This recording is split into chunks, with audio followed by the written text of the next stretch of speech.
The United Kingdom is surrounded by water and its coastline stretches over 7,000 miles. While the coastal waters of the UK offer numerous opportunities for swimming, water sports and other recreational activities, they can also present certain risks and hazards. Rip currents are powerful currents of water that flow away from the shore and can cause swimmers to become trapped and swept out to sea. These currents are common in the UK coastal waters and they can be difficult to spot. To avoid becoming caught in a rip current, it's important to only swim in designated areas where lifeguards are present. If you do find yourself caught in a rip current, don't panic and don't try to swim against it. Instead, swim parallel to the shore until you're out of the current and then swim back to shore.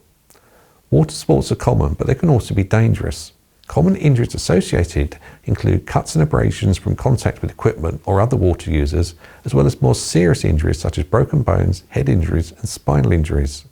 Jellyfish are a common marine creature found in UK coastal waters. Their sting can be painful and in some cases even life-threatening.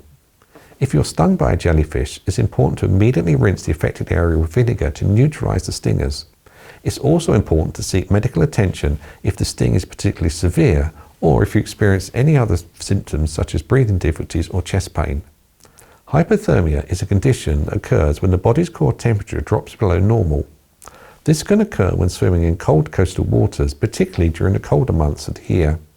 To avoid hypothermia, it's important to wear appropriate protective clothing, such as a wetsuit, and to limit exposure to the water if you begin to feel cold or shivery. There are several sea creatures in the UK coastal waters that can bite or sting humans, including sharks, seals, and sea urchins. While these incidents are rare, it's important to be aware of the potential risks and take appropriate action. For example, if you see a shark or a seal in the water, it's important to swim back calmly and slowly to the shore. If you're stung by a sea urchin, then it's important to remove any of the spines that may be lodged in your skin and seek medical attention if the sting is particularly severe.